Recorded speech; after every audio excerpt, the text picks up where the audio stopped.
The Yankees have finished off their gauntlet, the 12 games against either division leading teams or heavily in the playoffs. They go 7-5, which is a pretty good record against teams of that stature. Finished it off with a 2-1 series victory over the Boston Red Sox. But this series meant a lot more than that, as it probably spells the end of the season for one Anthony Volpe. What's going on, guys? King of Under 61st Gen. I'm back in another video, and before I get to the Anthony Volpe side of this, let's talk about the series. Aaron Judge is unbelievable. He is amazing. There is not a lot of words you could say that haven't already been said. Capping off this gauntlet over his last 15 games, a 353 average with a 507 on base, a 784 slug.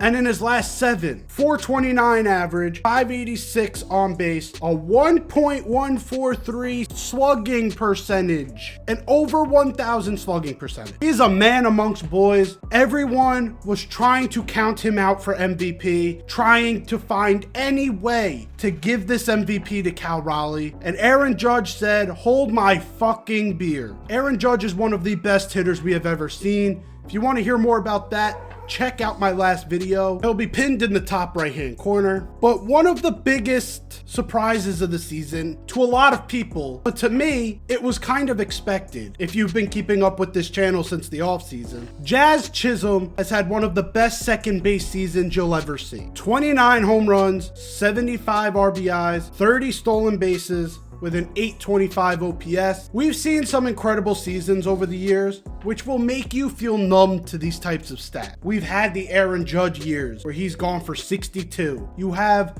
the Ronald Acuna 40-70. You have 50-50 from Shohei Ohtani. These seasons from some of the best players in Major League Baseball, and possibly in Major League Baseball history, have grown people to be numb to stats like this. Jazz is one home run away from going 30-30 as a second baseman. And if you look at the landscape of second base in the MLB right now, who is the better second baseman in baseball than Jazz Chisholm? A lot of people would argue Ketel Marte. And maybe offensively, Ketel Marte has him beat in certain respects. But if we look at F-WAR, they are relatively the same, and Jazz even has the edge. So this is a way bigger conversation than I think people realize. That Jazz has become what could be one of the best second basemen in Major League Baseball, not just the American League. And Jazz in this series, especially game 2, this was the game where I looked at Jazz and I said, this is different. This is an all-around hitter. His first hit, yes, it was a dribbler down the line. You know, he may have been lucky to get that hit, but he made contact with the ball and he has the speed to beat that out, got an RBI out of it. So it was a good play, but could have been a little bit lucky. The second at bat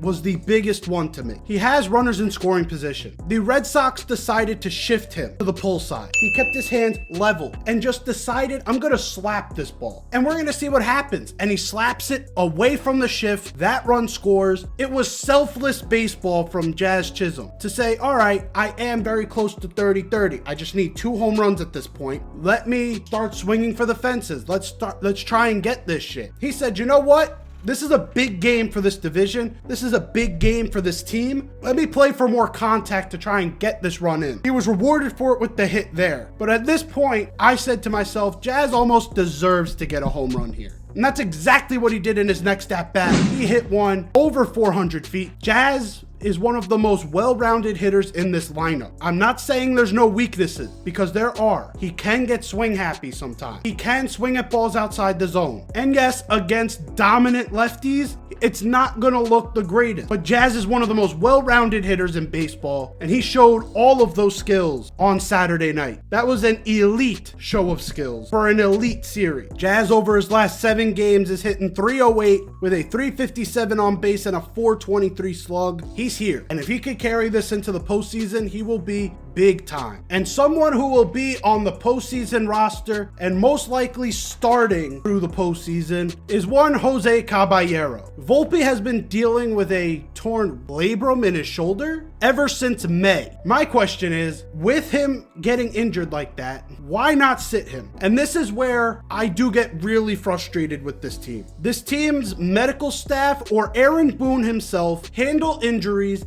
in the worst way possible, especially after basically from that point on, he has been absolutely atrocious everywhere. And one of the big things he's had a problem with was with his right arm throwing the ball. A lot of his throws get short-armed, bounce into the dirt, Ben Rice can't hold on, or they're just going wayward and no one knows where they're going, and there's another error. It's obviously affecting him somewhere, no matter what you say to the media. So I ask again, why didn't you sit him until now? This is supposed to be the shortstop of the future. This is supposed to be your X factor. This is supposed to be your homegrown superstar to possibly replace Derek Jeter, and you're handling him like you don't fucking care? To me, that is sloppy, it is hasty, and it is irresponsible. So the Yankees do have some culpability in this. They needed someone to step up now because that shoulder is starting to act up, and Jose Caballero did just that. Friday night, it starts off and he gets the first ball hit to him, and he makes a nice play up the middle where he spins and throws, and then they pan to Aaron Boone, and even Boone looks at his assistants and he goes, that was a good play. And from there on, Jose Caballero just did everything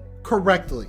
He was playing the game, and I hate this term, but he was playing the game the right way. Hustled out everything. He even hit a bomb in this series. He went 3 for 12 in this series, 1 homer, 1 RBI, a stolen base. He was big in this series. He was able to get on base. He was able to scrap across runs. He was able to play defense. Jose Caballero is just playing the game, and he's playing the game pretty well. Someone like Anthony Volpe has not played the game well since, you could argue, early August. And if you don't even want to argue that was good when he was hitting those home runs, he hasn't played good baseball since like the beginning of the year. It's time for the Yankees to get into postseason mode and say, we need a roster in place. We need to know who's going to play all 9 positions every night. We can't have this flip-flop thing that Aaron Boone keeps talking about, saying it's a day-by-day situation. This is Caballero's job until he loses it. And I don't think he'll lose it based off the fact if he's not gonna hit, he'll be a perfect 9-hole hitter because he'll be able to play the field at an incredible level, and he's got the speed to be able to beat out any short ground ball. And when he does get on base, he'll be flying all over. He leads the league in stolen bases. Jose Caballero, although he's not the flashiest player you'll see, he has to be the Yankees starting shortstop in the 2025 postseason. Let me know what you guys think. Do you think Anthony Volpe deserves another chance? Do you think Caballero should get this job full time? Let me know down below. Like the video if you enjoyed. Subscribe if you're new. I'm out of here. Take care and peace.